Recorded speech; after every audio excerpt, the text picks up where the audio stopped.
노아 목사와 함께하는 방주타기입니다.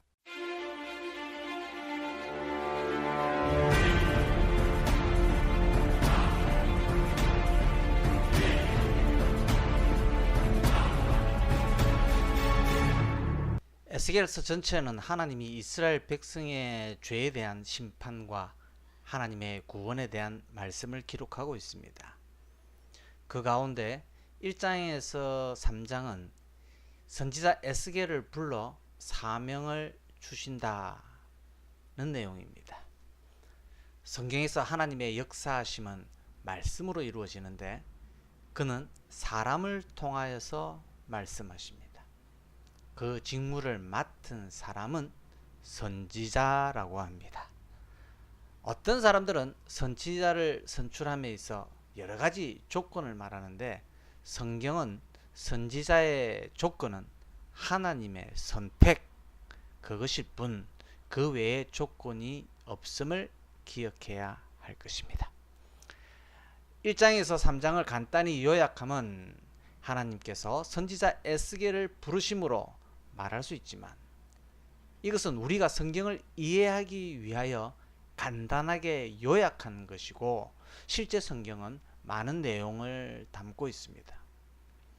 그럼에도 불구하고 핵심을 먼저 말하는 것은 성경이 말하고자 하는 이 핵심을 놓치지 말고 그 외의 이야기에 집중하지 마라는 의미입니다. 자, 그렇다면 선지자를 부르시는 그 과정을 한번 보겠습니다. 먼저 1장 시작에서 에스겔에 대한 소개를 합니다. 그리고 자연스럽게 에스겔을 부르신 하나님에 대해서도 소개합니다. 에스겔이 살았던 시대적 배경은 여호야긴 왕 때이며 그가 사명을 받을 때는 여호야긴이 바벨론의 느부갓네살 왕에게 사로잡힌 지 5년이 되던 때라고 2절과 3절에 명시하고 있습니다.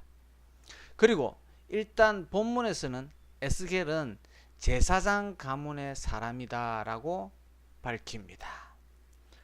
이렇게 밝힌다고 해서 제사장 가문과 같이 훌륭한 가문에서 선지자가 뽑힌다 이렇게 생각하시면 안 된다라고 저는 서두에 말씀드렸습니다.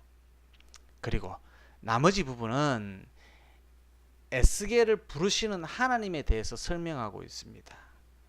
하지만 그 설명이 해괴한 것은 이 세상에 존재하지 않는 것을 이 세상에 사는 우리의 경험과 사실로 설명하고자 하니 해괴하다고 하는 것입니다.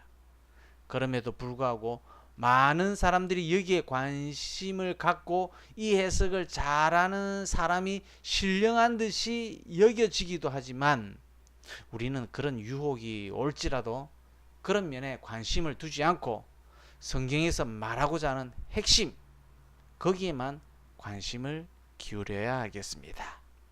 그럼에도 불구하고 에스겔이 표현하고 있는 하나님의 하늘의 성전에 대해서 우리가 관심이 가는 것은 이 표현이 에스겔서에서만 나오는 것이 아니라 다니엘서와 요한계시록에서도 표현되고 있기 때문입니다.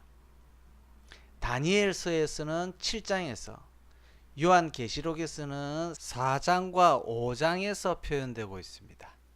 이러한 표현에서 여기에 등장하는 생물에 대해서 그 의미를 찾는 것은 나중에 할 일이고 지금 우리는 하나님이 계신 성소에서 하나님이 직접 말씀하고 있다는 의미로 받아들이면 됩니다. 좀 더 진전하여 말하자면 하늘과 땅의 모든 권세를 가지신 하나님이 직접 말씀하셨다는 것입니다. 오늘날 우리들에게도 두 가지의 반응이 있을 수 있습니다. 성경을 하나님의 말씀으로 받아들이느냐 그렇지 않느냐입니다. 어쩌면 이 명제가 우리에게 선택을 준 것처럼 여겨지지만 성경에서는 하나님이 택한 자에게 자신을 드러내어 보여주시고 받아들이도록 했다는 의미입니다. 그러므로 선택을 받은 자는 받아들이는 것 외에 자신이 선택하는 권리는 사실상 없습니다.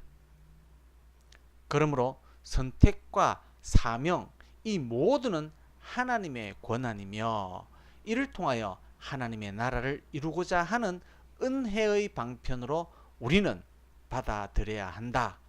이것이 신앙이다는 것입니다. 하나님이 우리를 성도로 택하심에도 같은 원리가 적용됩니다.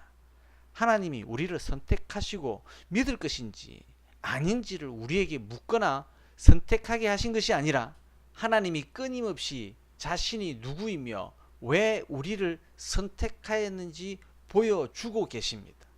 우리는 그것을 받아들일 뿐입니다. 그 절정이 예수 그리스도를 통한 구원이며 그 구원을 믿는 자들은 그 정인이 되는 것입니다. 이것조차도 성령의 임하심의 결과라는 것입니다. 노아 목사와 함께하는 방주타기입니다.